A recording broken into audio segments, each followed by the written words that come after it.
Namaste, welcome to S for Science. Education is not learning of facts, it is training of mind to think. With this thought, let's start today. Today, we are going to learn about acid-base indicators. അപ്പോൾ കഴിഞ്ഞ ക്ലാസ്സിൽ നമ്മൾ acid എന്താണെന്നും base എന്താണെന്നുമാണ് പഠിച്ചത്. Acid എന്താണ്? Any substance which produce H plus ions during a chemical reaction, such substances are termed as acid. And what is a base? Base are those substances which produce OH minus ions during a chemical reaction. ഇങ്ങനെയായിരുന്നു നമ്മൾ പഠിച്ചത്. ഇനി നമുക്ക് ഒരു test ട്യൂബിൽ ഒരു ആസിഡും ഒരു ബേസും തന്നിട്ട് നമ്മളോട് പറയാണ് ഇത് ഡിറ്റർമിൻ ചെയ്യാൻ, അതായത് ഇതിൽ ഏതാണ് ആസിഡ് ഇതിൽ ഏതാണ് ബേസ് എന്ന് ഡിറ്റർമിൻ ചെയ്യാൻ പറയുകയാണെന്നുണ്ടെങ്കിൽ നമ്മൾ എങ്ങനെ ഡിറ്റർമിൻ ചെയ്യും? നമുക്ക് ഒരിക്കലും ടേസ്റ്റ് ചെയ്തിട്ട് നമ്മൾ പറഞ്ഞിരുന്നു ബേസ് എന്ന് പറയുന്നത് ബിറ്റർ ടേസ്റ്റ് ആണ്, ആസിഡ് എന്ന് പറയുന്നത് സോർ ആണ്. പക്ഷെ നമുക്ക് ടേസ്റ്റ് ചെയ്യാൻ പറ്റുമോ? എന്തുകൊണ്ടാണ്? ആസിഡ് ഒരു കൊറോസീവ് സബ്സ്റ്റൻസ് ആണ് അല്ലെ, ആസിഡ് കൊറോസീവ് ആണ്. അതുപോലെ തന്നെ ബേസ് നമുക്ക് എല്ലാ ബേസും നമുക്ക് ടേസ്റ്റ് ചെയ്യാൻ പറ്റുമോ? ഇല്ല. കാരണം എന്താണ്? അതിന്റെ റിയാക്ഷനും കാര്യങ്ങളും ഒന്നും നമുക്ക് അറിയില്ല. നമ്മൾ ടേസ്റ്റ് ചെയ്യുമ്പോൾ അത് നമുക്ക് ഹാർംഫുൾ ആയിട്ട് മാറുകയാണെന്നുണ്ടെങ്കിലോ. അതുകൊണ്ട് തന്നെ നമ്മൾ യൂസ് ചെയ്യുന്ന ഒരു മെത്തേഡാണ് ഇൻഡിക്കേറ്റേഴ്സ്. ഓക്കെ, സോ ഇൻഡിക്കേറ്റേഴ്സ് വെച്ചിട്ടാണ് നമ്മൾ ആസിഡും ബേസിനെയും ഡിസ്റ്റിംഗ്വിഷ് ചെയ്യുന്നത്, ഓക്കെ, ഡിറ്റർമിൻ ചെയ്യുന്നത്. So what are indicators? Indicators are those substances which show different colors in acidic and basic medium. Okay, so indicators are those substances which are used to distinguish whether the given substance is an acid or a base. Indicators are substances which show or exhibit, okay, which exhibit different colors in acidic and basic medium. Okay, different colors in acidic and basic medium. Acidic and basic medium. Okay, with this color change, we can determine whether the given substance is an acid or a base. Now, this indicator are of three types. We can divide these indicators into three types. Okay, first one is natural indicator. Okay, natural indicator. Second one is olfactory indicator. These terms are new to you, isn't it? And the third one is synthetic indicator. So in natural indicator, the first natural indicator is red cabbage. Okay, red cabbage. Natural indicators are those indicators which we get naturally. Okay, red cabbage. Second one is turmeric. Okay, turmeric. And the third one is petals of, that is colored petals of flowers, petunia, hydrangea. Okay, hydrangea and geranium. Okay, geranium. And the fourth indicator in natural indicators, fourth one is litmus. Okay, litmus. So the turmeric will show a reddish brown color. Okay, reddish brown color in base. Okay, in basic solution it will show reddish brown color. Petunia, hydrangea and geranium are colored petals of flowers. Okay, these are all used as natural indicators. അതുപോലെ തന്നെ ലിറ്റ്മസിനെ കുറിച്ച് നമുക്ക് കുറച്ച് കാര്യങ്ങൾ പഠിക്കാനുണ്ട്. അപ്പോൾ ഇവിടെ എല്ലാം നമുക്ക് എന്താണ് 1 മാർക്ക് ക്വസ്റ്റ്യൻസ് ഉണ്ടെന്ന് ഓർക്കുക. ഓക്കെ, ഇവിടെ പെറ്റൂണിയ, ഹൈഡ്രേഞ്ചിയ, ജെറാനിയം എന്നൊക്കെ ഉള്ളത് എന്താണ് 1 മാർക്ക് ക്വസ്റ്റ്യനിൽ, അതായത് MCQ ക്വസ്റ്റ്യനിൽ ചോദിക്കാവുന്ന ക്വസ്റ്റ്യൻസ് ആണ്. ബേസിക് സൊല്യൂഷനിൽ ടെർമറിക് എപ്പോഴും റെഡിഷ് ബ്രൗൺ കളറാണ് തരുന്നത്. ഓക്കെ, ഇനി നമ്മൾ ലിറ്റ്മസിനെ കുറിച്ചാണ് പഠിക്കുന്നത്. ലിറ്റ്മസ് എന്ന് പറയുന്നത് ഒരു നാച്ചുറൽ ഇൻഡിക്കേറ്റർ ആണ്. അതിന്റെ കളർ എന്താണ്? പർപ്പിൾ കളർ ആണ്. ഓക്കെ, പർപ്പിൾ കളറുടെ സൊല്യൂഷൻ ആണ്. അതായത് ആസിഡ് മീഡിയത്തിലോ അല്ലെന്നുണ്ടെങ്കിൽ ബേസിക് മീഡിയത്തിലോ അല്ലാന്നുണ്ടെങ്കിൽ the colour of litmus is purple. Okay, purple solution ആണ് ലിറ്റ്മസ്. അപ്പം ഈ പർപ്പിൾ കളറുടെ സൊല്യൂഷനിൽ നിന്നുമാണ് இந்த ലിറ്റ്മസ് പേപ്പർ പ്രൊഡ്യൂസ് ചെയ്യുന്നത്. ഈ ലിറ്റ്മസ് എന്ന് പറയുന്നത് എവിടെ നിന്നാണ് എക്സ്ട്രാക്ട് ചെയ്യുന്നത്? ഇറ്റ് ഈസ് എക്സ്ട്രാക്റ്റഡ് ഫ്രം എന്താണ്? Lichen. Okay, ലിച്ചൻ.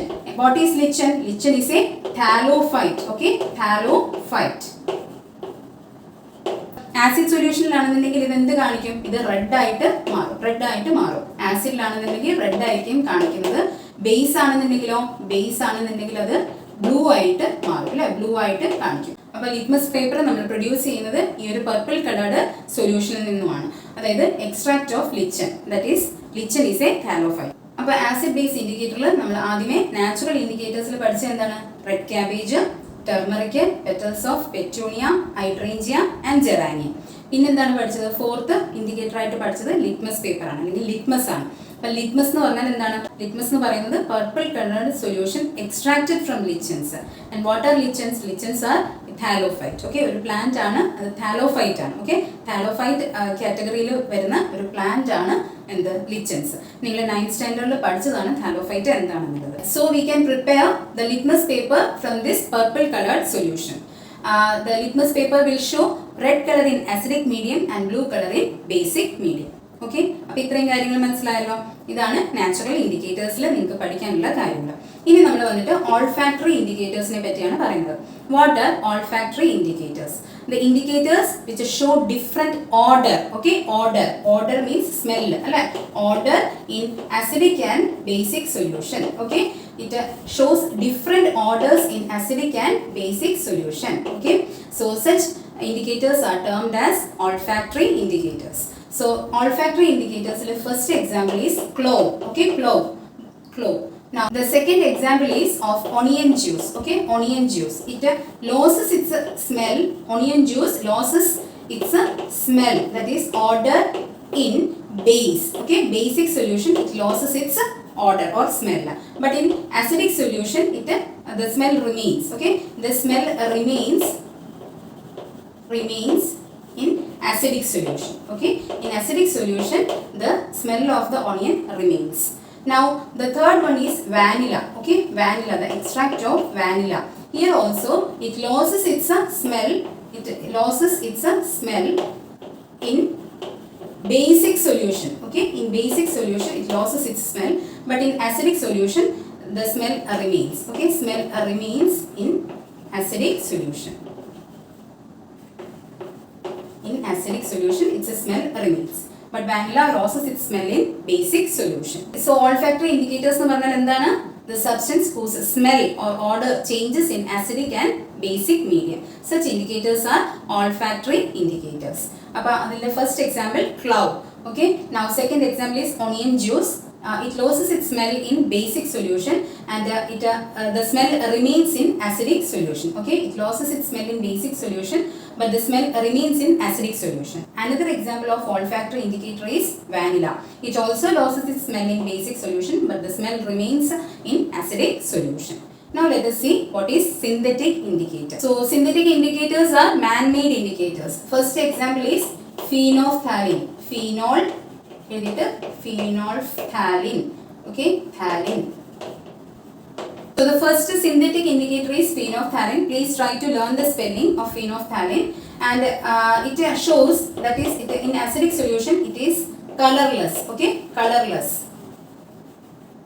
and in basic solution it shows a pink color. Okay, it shows a pink color. Now the second one is methyl orange. Okay, methyl orange. In acidic solution it shows pinkish red color. Okay, pinkish red color, and in basic solution it shows yellow color. Okay, yellow color. Basic solution le yellow color, acidic solution le pinkish red color ആണ് methyl orange തരുന്നത്. phenolphthalein ആണെന്നുണ്ടെങ്കിൽ acidic medium colorless, basic medium pink color ഉണ്ട്. So this is all about acid base indicator. So acid base indicators are of three types, that is natural indicator, olfactory indicator and synthetic indicator. Here natural indicator, examples of natural indicator are red cabbage, turmeric, petals of petunia, hydrangea and geranium and litmus. Actually litmus എങ്ങനെയാണ് കാണപ്പെടുന്നത്? Purple colour solution ഫോമിലാണ് കാണപ്പെടുന്നത്. Okay, അതിൽ നിന്നും നമ്മൾ filter paper വെച്ചിട്ടാണ് എന്ത് ഒരു ലിറ്റ്മസ് പേപ്പർ നമ്മൾ പ്രൊഡ്യൂസ് ചെയ്യുന്നത്. അപ്പോൾ നമ്മൾ ലിച്ചണിൽ നിന്ന് എക്സ്ട്രാക്ട് ചെയ്യുന്ന ആ ഒരു സൊല്യൂഷൻ എങ്ങനെയായിരിക്കും? പർപ്പിൾ കളേർഡ് സൊല്യൂഷൻ ആയിരിക്കും. അപ്പോൾ അത് ആസിഡിക് മീഡിയത്തിലോ അല്ലെങ്കിൽ ബേസിക് മീഡിയത്തിലോ അല്ലാന്നുണ്ടെങ്കിൽ അത് പർപ്പിൾ കളർ തന്നെ കാണിക്കും. ആസിഡിക് മീഡിയത്തിലാണെങ്കിൽ റെഡ് കളറും ബേസിക് മീഡിയത്തിലാണെങ്കിൽ ബ്ലൂ കളറും ആയിരിക്കും അത് കാണിക്കുക. അതുപോലെ തന്നെ ലിച്ചൻ എന്ന് പറയുന്ന ഒരു താലോഫൈറ്റ് ആണ്. അപ്പോൾ ഇതൊക്കെ MCQ ക്വസ്റ്റ്യൻസിന് വരാവുന്ന ക്വസ്റ്റ്യൻസ് ആയതുകൊണ്ടാണ് ഞാൻ വീണ്ടും റിപ്പീറ്റ് ചെയ്യുന്നത്. ഓക്കെ, പിന്നെ നമ്മൾ ഓൾഫാക്ടറി ഇൻഡിക്കേറ്റേഴ്സ് ആണ് പഠിച്ചത്. അതിൽ 3 എക്സാമ്പിൾസ് പഠിച്ചു: ക്ലോ, ഓണിയൻ ആൻഡ് വാനില. ഓണിയനും വാനിലയും അതിൻ്റെ സ്മെല്ല് ബേസിക് സൊല്യൂഷൻ അതിൻ്റെ സ്മെല്ല് ലോസ് ആവുന്നുണ്ട്. പക്ഷേ ആസിഡിക് മീഡിയത്തിലാണെങ്കിൽ ഓണിയനായാലും വാനിലയ്ക്കായാലും അതിൻ്റെ അതേ സ്മെല്ല് തന്നെ റിമെയിൻ ചെയ്യുന്നുണ്ട്. ഓക്കെ. പിന്നെ നമ്മൾ പഠിച്ചത് സിന്തറ്റിക് ഇൻഡിക്കേറ്റേഴ്സ് ആണ്. സിന്തറ്റിക് ഇൻഡിക്കേറ്റേഴ്സിൽ 2 കാര്യങ്ങളാണ് പഠിക്കാനുള്ളത്. ഫീനോഫ്താലിൻ, ഇതിന്റെ സ്പെല്ലിംഗ് തീർച്ചയായിട്ടും നിങ്ങൾ നന്നായിട്ട് പഠിക്കുക. അതുപോലെ തന്നെ അസിഡിക് മീഡിയത്തിൽ കളർലെസ്സും ബേസിക് മീഡിയത്തിൽ പിങ്കും ആണ് നമുക്ക് തരുന്ന കളേഴ്സ്. പിന്നീട് നമ്മൾ പഠിച്ചത് മീഥൈൽ ഓറഞ്ച് ആണ്. അത് ആസിഡിക് മീഡിയത്തിൽ പിങ്കിഷ് റെഡ് കളറാണ് നമുക്ക് തരുന്നത്, ബേസിക് മീഡിയത്തിൽ യെല്ലോ കളർ. അപ്പോൾ ഇത്രയും കാര്യങ്ങൾ ഇന്ന് നമ്മൾ പഠിച്ചത് നന്നായിട്ട് മനസ്സിലായല്ലോ. അപ്പം ഇത് ഈ ഒരു രീതിയിൽ തന്നെ നിങ്ങൾ ചാർട്ടായിട്ട് എഴുതി നിങ്ങൾ പഠിക്കുക. അപ്പോൾ നിങ്ങൾക്ക് അത് എളുപ്പമായിരിക്കും. ഓക്കെ, അപ്പോൾ നമുക്ക് നാച്ചുറൽ ഇൻഡിക്കേറ്റേഴ്സ് പെട്ടെന്ന് പഠിക്കാൻ പറ്റും, ഓൾഫാക്ടറി ഇൻഡിക്കേറ്റേഴ്സ് ഇങ്ങനെ പഠിക്കാൻ പറ്റും, സിന്തറ്റിക് ഇൻഡിക്കേറ്റേഴ്സും എളുപ്പമായിരിക്കും. അപ്പോൾ ഇൻഡിക്കേറ്റേഴ്സിന്റെ എന്താണ് ഡെഫിനിഷൻ പറഞ്ഞിട്ടുണ്ടായിരുന്നു ആദ്യമേ, എന്നിട്ട് പിന്നെ നമ്മൾ 3 ടൈപ്പ് ഇൻഡിക്കേറ്റേഴ്സ് ഡിസ്കസ് ചെയ്തു. അപ്പോൾ ഇന്നത്തെ ക്ലാസ് എല്ലാവർക്കും ഇഷ്ടമായെന്ന് വിശ്വസിക്കുന്നു. ഇഷ്ടമായെങ്കിൽ തീർച്ചയായിട്ടും ലൈക്ക് ചെയ്യുക, സബ്സ്ക്രൈബ് ചെയ്യുക, അതിനോടൊപ്പം തന്നെ ബെല്ലൈക്കൺ കൂടി പ്രസ് ചെയ്യുക. എല്ലാ ഫ്രണ്ട്സിനും ഇത് ഷെയർ ചെയ്യാനും നിങ്ങൾ മറക്കരുത്. Thank you. Stay safe and healthy. Bye bye.